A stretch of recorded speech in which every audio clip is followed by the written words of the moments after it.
سال ایک محنت کرنے ہیں نا تو تھک رہے ہیں نہیں بنتے تو چھوڑ دو جنوں مت لو بندہ سب پیو پتنے سمجھا کے تو تھک رہے آتا ہے چلو تو جنوں ہو نہیں بننا لیکن قربان جاؤں نبی پر اللہ نبی جس کو بناتا ہے تو پھر بڑا جگر کی دیر کر بناتا ہے 950 سال اللہ کا پاک پیغمبر حضرت نوح علیہ السلام قوم کے لیے اتنا روتا ہے کہ لقب ہی نوح پڑ گیا نوح کا معنی ہے نوحہ کرنے والا رونے والا روتا ہے قوم کے ہدایت کے لیے کہ قوم مانتی نہیں ہے 950 سال کی محنت کے بعد ملتے کتنے ہیں 81 یا 80 بندہ بنتا ہے فرمایا ان کو کشتی میں سوار کرو باقی نہیں مانتے تو اب ان کی تباہی کا وقت آ گیا ہے یاد کس کو سوار کرو فرمایا اپنی آل کو سوار کر جنہوں نے ایمان لایا تیری آل وہ ہے تو ایمان والے ٹھیک ہے اللہ سوار ہوگی چلو کشتی چلنے لگی ہے اب کنارے پر دیکھتے ہیں جب پانی آ گیا نا اور زمین پر پانی ہے حتیٰ کہ قرآن کہتا ہے کہ وفارت تنور میرے نبی حضور اب یہ تنور جو آگ کی جگہ ہے جس میں تم روٹیاں پکاتے ہو اس سے بھی پانی ابلے گا آسمان نے بھی پانی چھوڑ دیا زمین سے بھی پانی ابلنے لگا پانی پانی ہے کشتی کے اندر سوار ہو جاؤ میں تفصیل میں نہیں جانا چاہتا سوار ہو گئے جس وقت سوار ہو کر دیکھتے ہیں پانی آ رہا ہے اور ایک کنارے پر بیٹا کھڑا ہوا ہے کس کا بیٹا نبی کا بیٹا نبی کا بیٹا کھڑا ہوا ہے اور نگاہ نبی کی پڑتی ہے اپنے بیٹے کے اوپر اور ادھر دیکھتے ہیں کہ رب کا آرڈر آ چکا ہے کہ زمین اپنا منہ کھول دے آسمان تو اپنی منہ کو بھی کھول دے آرڈر رب کا آ چکا ہے اور یقیناً اب پانی ہی پانی ہوگا تو پانی جب آیا نا دیکھا بیٹے کو فرمایا یا بنیا ارکب معنا او میرے پیارے بیٹے ہمارے ساتھ کشتی میں سوار ہو جا ولا تکن مع الکافرین اب کافروں کے ساتھ میں مت جا ان کی پارٹی میں مت شامل ہو پانی آ رہا ہے ڈوب جائے گا کشتی میں سوار ہو جا لیکن کشتی میں سوار ہونے کے لیے ٹکٹ کی ضرورت ہے وہ ٹکٹ ہے لا الہ الا اللہ اس بات کا اقرار کر کے آ جا کشتی میں تیری جگہ بن جائے گی سوار ہو جا اس بات کا اقرار کر دل سے یقین کر کے کائنات کے اندر عبادت کے لائق اگر ذات ہے تو صرف وہ وعد اور سوا اور یغوث اور یعوق اور نصر جو اس قوم نے 5 تنقات بنا رکھے ہیں اور ان کی پوجا کر رہے ہیں نام قرآن نے بیان کیے ود سوا یغوث یعوق نصر کتنے وہ قوم 5 تنیاں 5 خدا بنا رکھے ہیں اللہ کے ساتھ شریک کیے ہوئے ہیں کہتے ہیں کہ کہنا یہ کچھ نہیں کر سکتے سب کچھ کرنے والا کون ہے اللہ یہ کہ کشتی میں سوار ہو جا کہنے لگا کبھی ضرورت نہیں ہے صحابی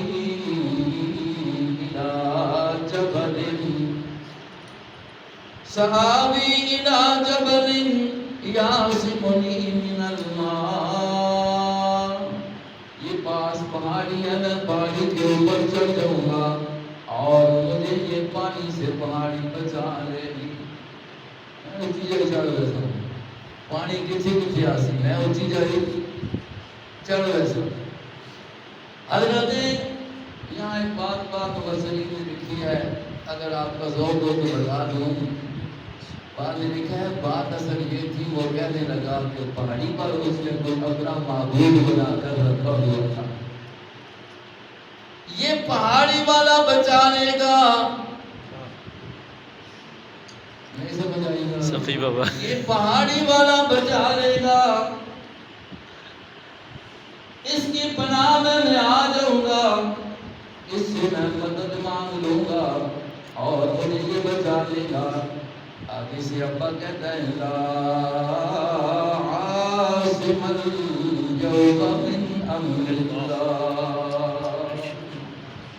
او میرے بیٹے آج اللہ کا فیصلہ آ چکا ہے، اب اس کے مقابلے میں آ کر کوئی تجھے بچا نہیں سکتا، وہ جس کو نہ بچائے اس کو کوئی بچا،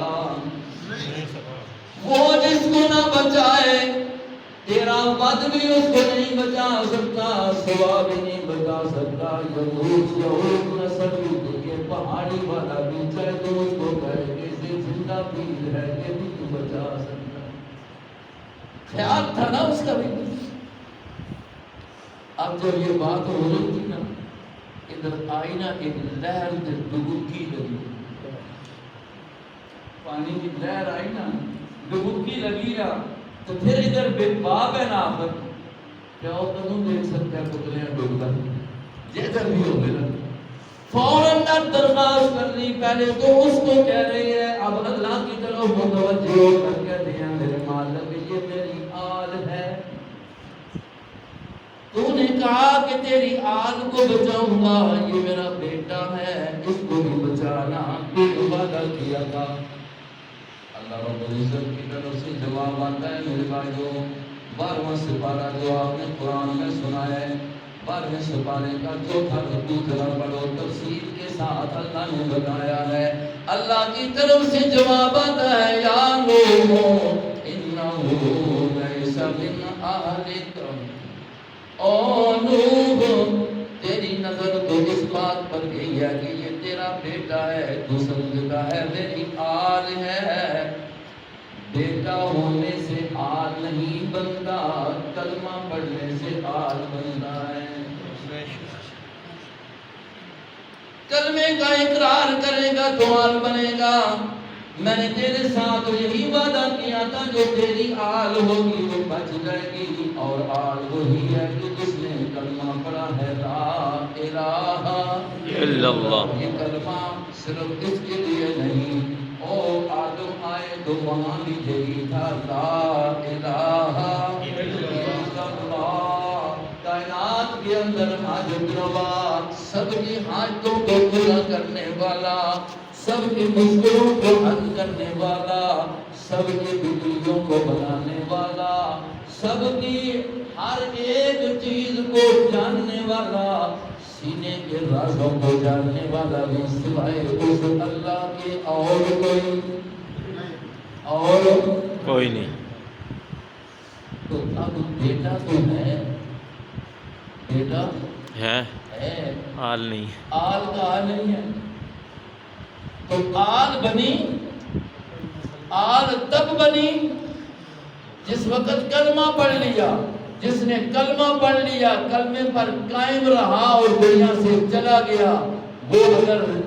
نسبی لحاظ سے رشتہ دار ہے تو تب صحابی ہے، اور اگر نسبی لحاظ سے رشتہ دار نہیں، اپنے ملک خاندان کا قوم کا نہیں، حبشے سے بھی آیا ہے، ایران سے بھی آیا ہے، لیکن آ کر کلمہ پڑھ کے محمد رسول اللہ کے دامن کے ساتھ چمٹ گیا ہے تو وہ صحابی بن گیا ہے، اور وہ اصل آل بن گیا ہے، وہی حقیقی آل بنا ہے۔ اس لیے جس وقت ذکر صحابہ کا ہو تو کچھ میں کیا دو مالے، اس لیے لوگوں کے دھوکے میں نہیں جاننا کہ یہ مسیحی والا مسلمان یا اصل مسلمان ہے، یہ عقیدی آلہ نہیں بنتے، آل کا ذکر نہیں کرتے، تو تسی آلہ بن گئے نماز جب کرتے درود پڑھنے، نماز جب درود پڑھنے ہو کریں